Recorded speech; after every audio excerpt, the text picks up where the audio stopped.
Kalau Bel Ayubi biasa dipanggil Ayub. Saya di sini dari mahasiswa BK UM Metro, yang pasti kalian udah tahu tempatnya di mana, cuma di depan sini doang. Nah, kakak di sini ada tujuan, jadi tujuan kakak di sini untuk memberi sebuah pelajaran dengan metode kelompok, bimbingan kelompok. Sebelum kakak masuk ke materi dan jelasin tujuan kakak di sini, boleh perkenalan dulu nggak? Nama panggilannya aja. Jadi Saya Anton. Anton. Aisyah. Risma. Kaila. Siapa kamu? Ajeng. Aida. Jadi kakak udah tahu nama-nama kalian. Kakak pengen jelasin. Jadi kalian udah pasti tahu bimbingan konseling. Di sini ada kan bimbingan konseling? Kalau menurut kalian bimbingan konseling itu, jadi kadang-kadang tuh kita kalau dengar nama BK itu identik dengan masalah, identik dengan orang yang kalau masuk orang BK itu pasti orang-orang bermasalah. Nah, itu sebenarnya juga termasuk kesalahpahaman, tapi juga benar. Memang tempatnya orang bermasalah, tapi bukan orang bermasalah juga. Jadi tempatnya orang cerita, orang konseling. Jadi kalau di dalam BK itu masih belum bisa kayak gini, kayak ngobrol gini, tanya jawab, itu belum bisa dikatakan BK sebenarnya. Jadi harusnya kita bisa cerita sama dia, ngarahin, dia juga mau ngobrol, nah itu baru BK. Nah, yang kakak lakuin itu ini namanya bimbingan kelompok. Bimbingan kelompok itu jadi kita ngobrol bareng dengan sebuah topik yang bisa kalian nanti yang ngasih atau kakak yang ngasih, kita nyelesain bareng-bareng dan kita bahas bareng-bareng dalam lingkup kelompok. Jadi kayak saling ngasih, kayak ibaratnya Anton ngomong A, nanti Aisyah ngomong apa, Risma ngomong apa, Kaila ngomong apa, semua digabungin. Bener ya, Kaila ya? Oh, iya. Nah, jadi itu tujuannya. Nah, kita langsung masuk ke materi aja.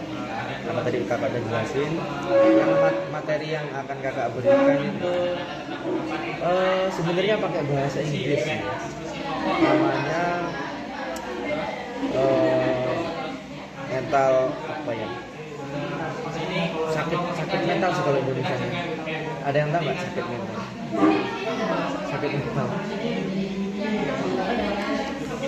Bukan mental health. Dia mental health itu kan justru malah baik mentalnya. Mental apa sih? Health itu kan identik dengan apa ya? Mental yang kondisi mental. Kalau mental healthnya gimana, baik atau enggak? Nah kalau ini sakit yang mental. Menurut kalian sakit mental itu ada yang pernah dengar nggak sakit mental? Identik dengan apa mungkin kalian?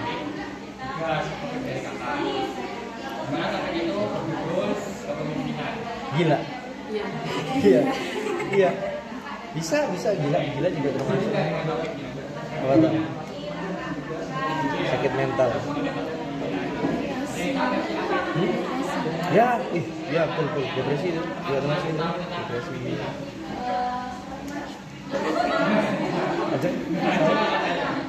Aida. Jadi ya benar yang dibilang saya tadi, depresi, gila juga termasuk. Nah, tapi itu yang termasuk sakit mental yang udah di fase tinggi lah. Jadi mentok, orangnya udah nggak bisa diobatin, akhirnya jadi gila. Nah sakit mental itu ada beberapa tahap, yang biasa, menengah, sampai yang parah. Nah kalau sakit mental yang biasa itu kayak kalian sulit mengontrol emosi, itu termasuk mental kan, sulit sensitif orangnya, gampang merenung, itu termasuk sakit mental. Nah jadi penyebab sakit mental juga itu ada, kayak kalian diputusin pacar nih ibaratnya, nangisnya 7 hari 7 malam, itu bisa nimbulin sakit mental, depresi. Atau ada yang pernah dibully nggak? Aku. Kayaknya kayak wajah-wajah pembuli malah. Oh. Ya. Jadi orang yang dibully itu juga ketika dibully dia bisa jadi sakit mental, karena namanya sedih ya, dibully kan sedih, bawaannya nangis segala macam, akhirnya timbulnya sakit mental dengan apa? Jadi dia nggak percaya sama diri sendiri, punya penyakit anxiety, bisa juga depresi. Nah, yang sering penyakit mental yang sering dialamin sama mahasiswa kayak siswa-siswa kayak kalian, remaja menuju dewasa ya, biasanya itu masuknya lebih ke konflik batin. Kalian tuh banyak mendem sesuatu ataupun kalian belum bisa mengontrol sesuatu, kayak emosi ataupun omongan itu kita sulit menahan omongan segala macam. Tahu kalimat kata manipulatif gak? Manipulatif, kayak kita nyalain orang itu manipulatif. Nah, ya, orang-orang manipulatif itu biasanya cenderung hubungan sama orang tuanya kurang erat. Karena kakak juga pernah nangani masalah orang yang sakit depresi berat. Karena orang tuanya dia itu perempuan, kayak kalian perempuan. Dia tuh sama bapaknya ditonjok, dijelep-jelepin, mau dibunuh, sampai kayak gitu.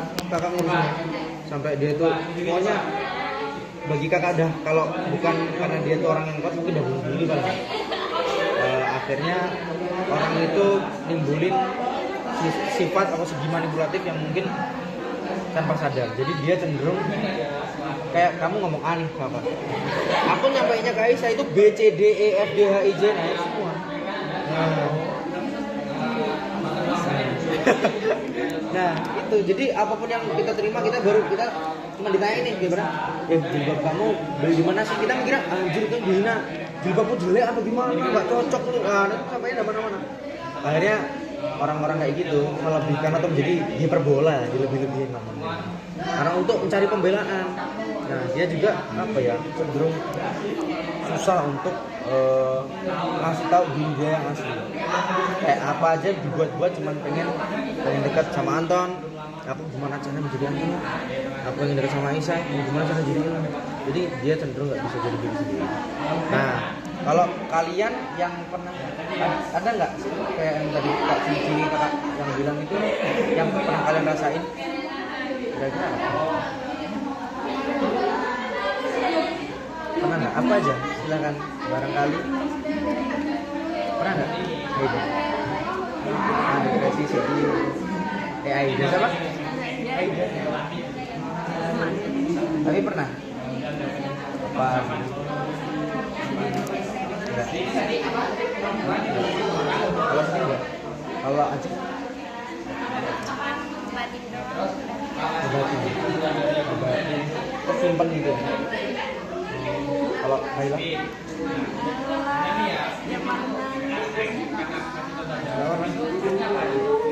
Kalau kamu? Pernah nggak? Apa? Terbuli? Oh hati. Kalau Aisyah pernah?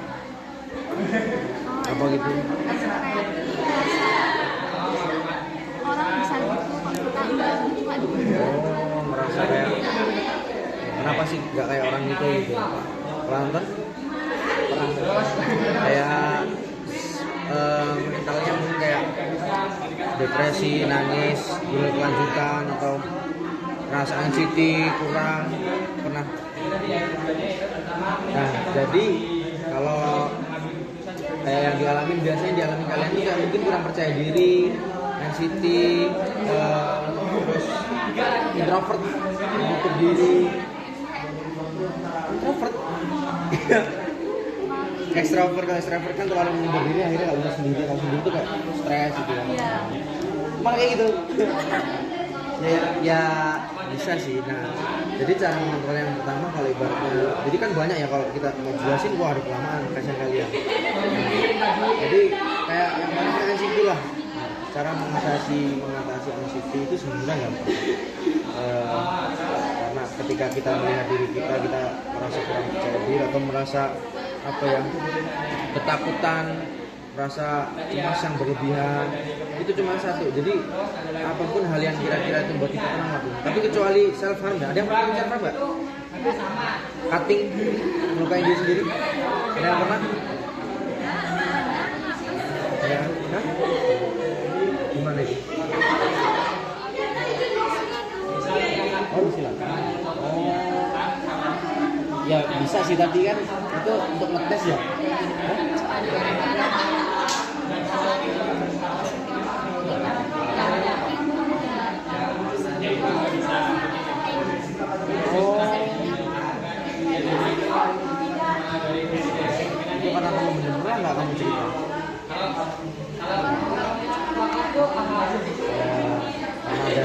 yang udah dikasih tahu sama siapa?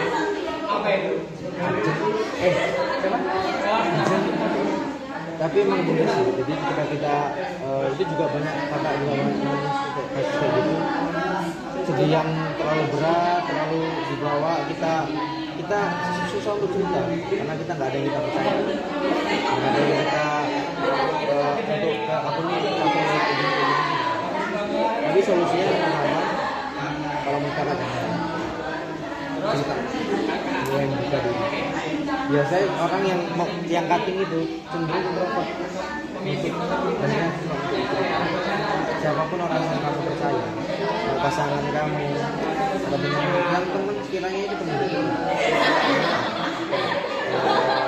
berusaha buka cerita biar dia juga akan itu kan karena ketenangan yang di sini gebu-gebu, terus pengen nonjok orang yang ngomongin itu, akhirnya meledak di tangan. Jadi menurut kakak bercerita itu sepele tapi nguranginnya luar biasa loh. Kayak kita ngobrol sama temen gitu, kita habis diputusin cowok, kita kalau nggak cerita itu di kepala tuh kayak meledak rasanya. Padahal kayak nangis-nangis nggak jelas, belum ngomong apa udah nangis gitu kan. Nah itu juga termasuk sih.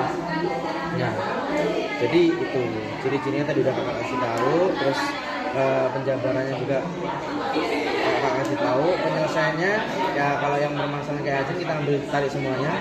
Yang pertama bercerita, yang kedua konsul ke orang yang kira-kira kalian percaya, itu bercerita itu mencoba yang selanjutnya mencoba mendekati atau masuk ke lingkup agama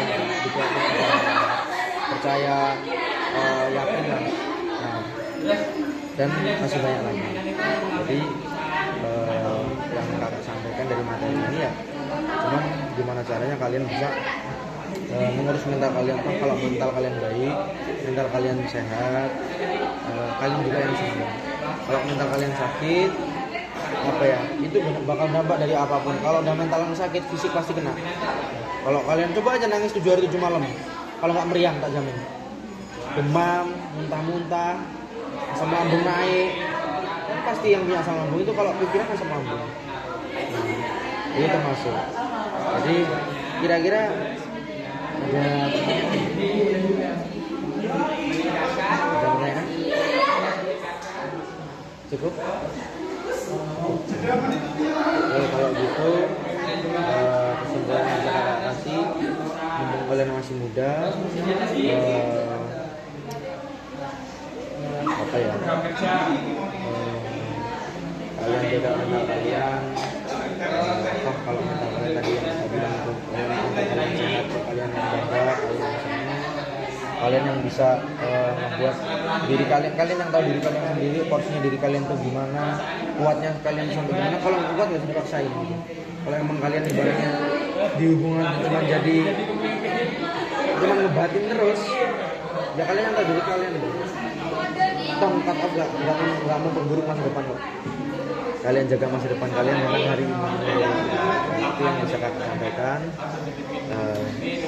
Setelah ini kakak minta bantuan kalian lagi untuk lanjut ke metode selanjutnya, itu konseling. Terima kasih kakak tutup. Assalamualaikum warahmatullahi wabarakatuh.